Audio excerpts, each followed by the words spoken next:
Good evening students. सो कल finally आपका final exam है। सो आपने अच्छे से रिवाइज कर लिया होगा, आई होप। कूल एंड काम रहना है बिल्कुल। एग्जाम का प्रेशर ज़्यादा फील नहीं करना है, because optimum pressure is required to perform well, but excess of anything is dangerous. ठीक है।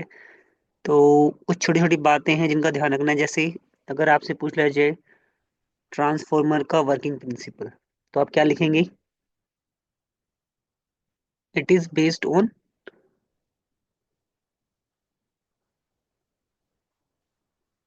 Faraday's law of electromagnetic induction. Law of electromagnetic induction and mutual inductance. Mutual induction. Okay. So यहाँ पे बहुत सारे बच्चे कंफ्यूज आते हैं working principle में, तो ऐसा कुछ कंफ्यूजन नहीं होना चाहिए आपको। नेक्स्ट कुछ इंपॉर्टेंट डेरिवेशंस हैं जो आपको फटाफट रिवाइज कर लेने हैं। जैसे आप लेंस मेकर फॉर्मूला अच्छे से कर लीजिए। यहाँ से क्वेश्चन आने के चांसेस बहुत ज़्यादा हैं। Final derivation 1/f mu two one minus one 1/r1 minus 1/r2। इसका डेरिवेशन बहुत इंपॉर्टेंट है, तो बहुत अच्छे से प्रिपेयर कर लीजिएगा। ओके। इसके साथ साथ आपको मिरर फॉर्मूला, लेंस फॉर्मूला,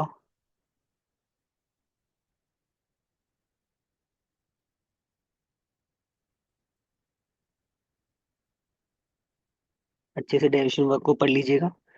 और यहाँ पे एक बात ध्यान रखनी है, this is thin lens formula. Now what do you mean by a thin lens?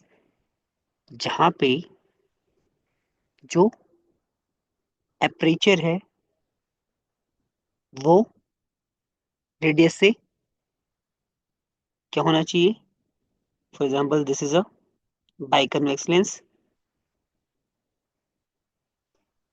ये आपने प्रिंसिपल एक्सिस बनाया,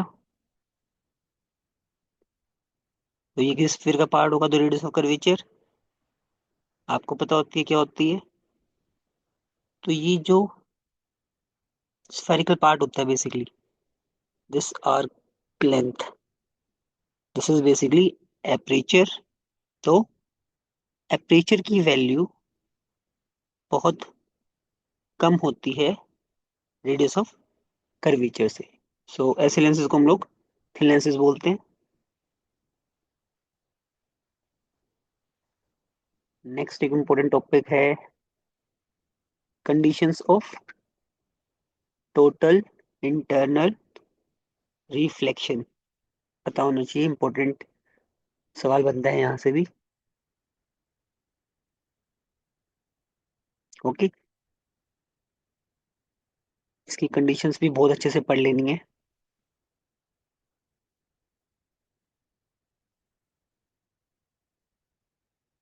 एक 5 नंबर में जो क्वेश्चन मैं एक्सपेक्ट कर रहा हूँ, that is from series LCR circuit. यहाँ से बहुत सारी चीज आ सकते हैं, जैसे आपसे यहाँ पे पावर का डेरिवेशन पूछा जा सकता है, इम्पिडेंस के बारे में पूछा जा सकता है, इम्पिडेंस ट्रायंगल के बारे में पूछा जा सकता है। ओके। कोई फेजर डायग्राम पूछा जा सकता है,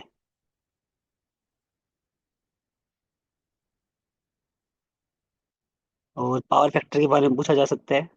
बहुत इंपॉर्टेंट है ये भी, पावर फैक्टर। तो जब पावर निकालते हैं तो वो आता है VRMS into IRMS into cos phi. तो ये जो कोस फाई होता है, इसी को हम बोलते हैं पावर फैक्टर। फिर उसके बाद एक इम्पोर्टेंट टॉपिक और भी है यहाँ पे, दैट इज वोटलेस करंट, यहाँ पे थोड़ा सा फोकस रखना है आपको।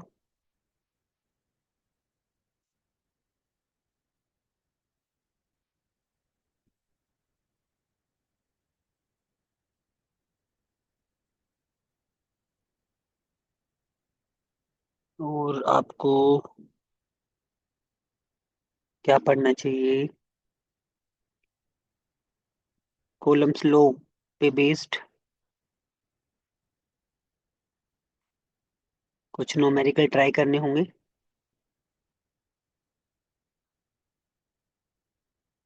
कई बार आप लोगों से पार्टिकुलर डिस्टेंस पूछ लेता है कि कहाँ पे रखें कि नेट फील्ड जीरो हो, या कई बार एक आपको डायग्राम दे दिया जाएगा, नेट फोर्स पूछा जा सकता है। कैपेसिटर में कैपेसिटेंस का डेरिवेशन आपको पता है, that is A epsilon not over D. अगर आप डाइलेक्ट्रिक पुट कर देते हो तो जो नया कैपेसिटेंस होता है दैट विल बिकम के टाइम्स ऑफ ओल्ड।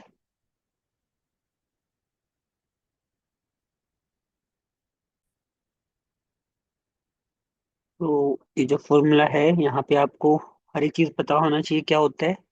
ए होता है area of plates, epsilon not हो गया कांस्टेंट 4 पाई एप्सिलॉन नॉट में जहाँ पे हम यूज करते हैं। डी हो गया separation between the parallel plates. अब अगर इसी सेटअप के बीच में जैसे पहले दो प्लेट्स थी, इसके बीच में आप एक डाइलेक्ट्रिक सब्सटेंस डाल दें, इंसर्ट कर दिया जाए डाइलेक्ट्रिक, इसका डाइलेक्ट्रिक कांस्टेंट के हो, तो जो नया कैपेसिटेंस होगा वो के टाइम्स हो जाता है। उसके बाद एनर्जी स्टोर्ड का डायरेक्शन पढ़ लेना कैपेसिटर का।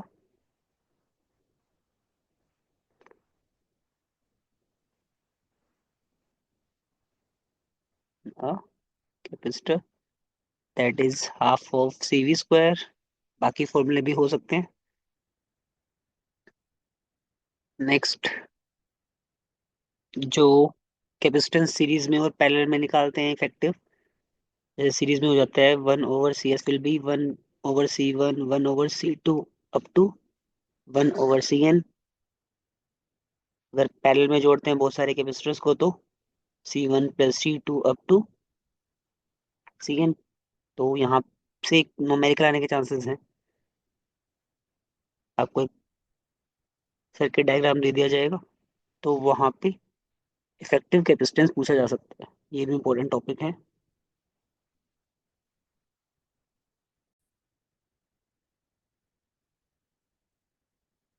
नेक्स्ट, एक आपको डिफरेंस पढ़ना चाहिए बहुत अच्छे से, paramagnetic material, diamagnetic material और फेरो मैग्नेटिक मटेरियल में। तो ये भी डिफरेंस क्लियर होना चाहिए।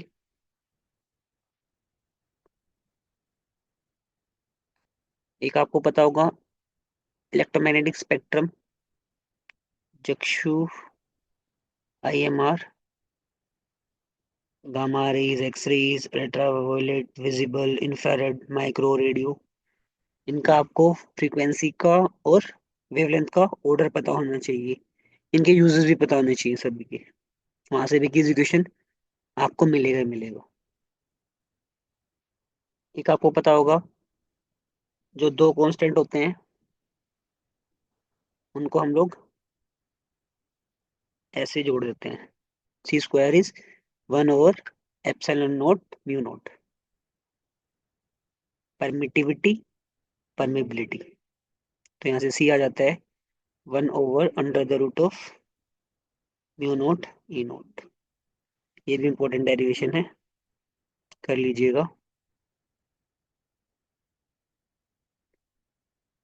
नेक्स्ट,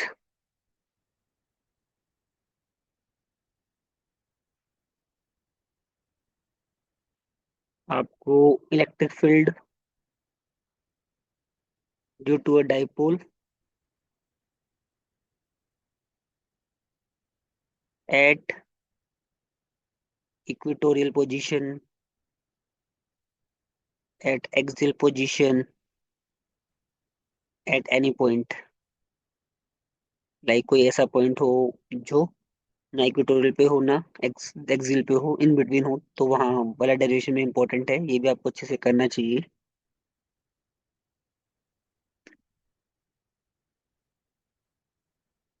गूज लो बहुत इंपॉर्टेंट है। एप्लीकेशंस बहुत अच्छे से पढ़नी है बेटा, गूज लो की सारी। एक आपको पता होगा, रेजिस्टिविटी वर्सेस टेम्परेचर का ग्राफ दे रखे हैं आपके एनसीईआरटी बुक में, वो अच्छे से पढ़ लेना। मेटल्स और कंडक्टर्स के लिए अलग है, सेमीकंडक्टर के लिए अलग है नेचर ग्राफ का या वेरिएशन ग्राफ का, और एलॉयज के लिए अलग है। तो वो ग्राफ भी अच्छे से देखना है आपको।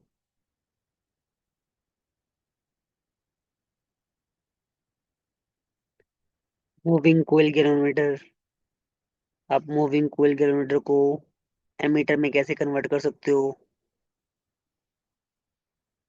मूविंग कोयल गैल्वेनोमीटर को वोल्टमीटर में कैसे कन्वर्ट कर सकते हो? ये भी आपको आना चाहिए। किरचॉफ के लॉ बहुत अच्छे से पढ़ने हैं बेटा, K C L B, K V L B. Kirchhoff current law, Kirchhoff voltage law. इस पे बेस्ड आपकी एनसीईआरटी बुक में न्यूमेरिकल दे रखे हैं, वो न्यूमेरिकल एक बार अच्छे से कर लीजिएगा, ऐसा एक न्यूमेरिकल आने के चांसेस ज्यादा है।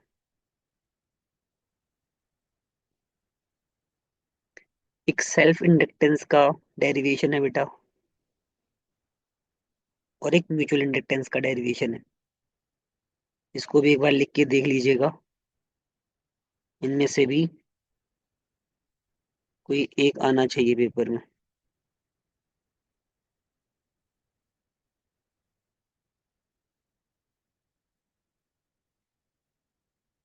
Simple microscope versus compound microscope बहुत अच्छे से कर लेना है। डायग्राम बहुत अच्छे से प्रैक्टिस करना है बेटा, जनरली हम लोग प्रैक्टिस नहीं करते हैं तो पेपर में बनता नहीं है। इनके मैग्निफिकेशन के फॉर्मूले अच्छे से पढ़ लेने हैं। ठीक है, इस पे बेस्ट न्यूमेरिकल आ सकता है, लाइक 5 मार्क्स में हो तो 3 मार्क्स में थ्योरी दे दे, और 2 में आपसे न्यूमेरिकल पूछा जा सकता है। फिर टेलीस्कोप्स भी पढ़ लेना अच्छे से, दोनों ही, रिफ्रैक्टिंग टाइप और रिफ्लेक्टिंग टाइप। आपने एस्ट्रोनॉमिकल टेलीस्कोप भी पढ़ा होगा, कैसे ग्रीन पढ़ा होगा, इसको भी अच्छे से एक बार देख लीजिएगा। फोटो इलेक्ट्रिक इफेक्ट में ना आपको कुछ ग्राफ्स मिलेंगे, like photo current versus frequency, photo current versus intensity of light. ठीक है, वहां पे कुछ टर्म्स होते हैं, स्टॉपिंग पोटेंशियल, वर्क फंक्शन, ये डिफाइन करने आने चाहिए। और यहीं से काइनेटिक एनर्जी की इक्वेशन होती है, आइंस्टाइन ने जो दी थी, वहां से भी क्वेश्चन आने के, नोमेंक्लेचर आने के चांसेस ज्यादा हैं, उसको अच्छे से कर लीजिएगा। वर्क फंक्शन फाई नोट होता है, एच एफ नोट। ठीक है, ये ध्यान रखना है। जनरल इक्वेशन क्या होती है kinetic energies, H F minus H F note. कब फोटोलाइटिक इफेक्ट होगा, कब नहीं होगा, ये भी अच्छे से कर लेना है।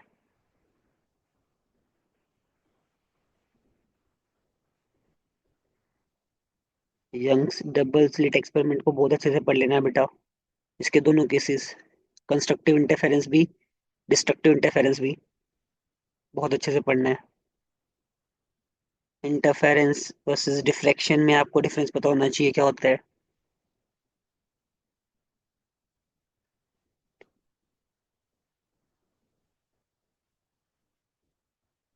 और आपको पता होगा हाइगन रूल अच्छे से पढ़ लेना है।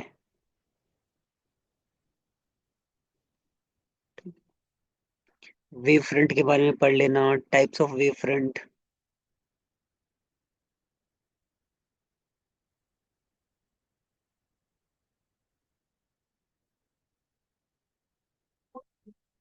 सेमीकंडक्टर टॉपिक में थोड़ा सा अच्छे से, क्योंकि यहाँ पे कैलकुलेटेड सही है, तो इसको अच्छे से पढ़ लेना। लाइक एक्सट्रिंसिक वर्सेस इंट्रिंसिक में difference, N type P type में क्या डिफरेंस होता है। पी टाइप में डिफरेंस पता होना चाहिए आपको। डोपिंग प्रोसेस के बारे में पता होना चाहिए। डोपेंट्स क्या होते हैं पता होना चाहिए।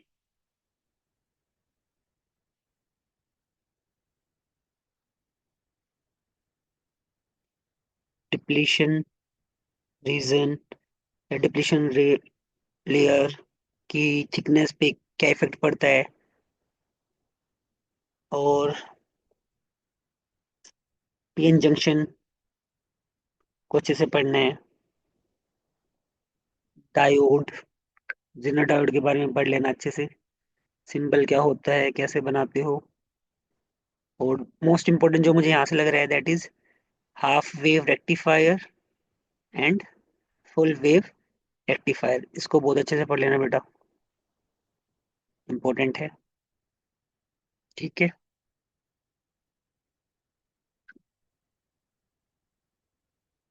और प्रिज्म्स फॉर्मूला पढ़ लेना। मिनिमम डेविएशन और रिफ्रैक्टिव इंडेक्स में क्या रिलेशनशिप होता है, वो डेविएशन करके देख लीजिएगा। Okay, so all the very best.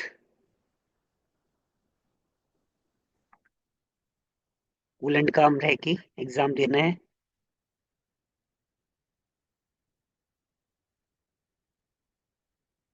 बिल्कुल रिलैक्स माइंड से प्रॉपर रेस्ट लेना है आज रात को, ठीक है। Because rest is best before every test. क्योंकि पढ़ाई तो आपने होपफुली, जो आपको पहले 364 डेज मिले हैं पेपर से पहले, उनमें अच्छे से की होगी। तो आज तो बस फाइनल डे है। ओके।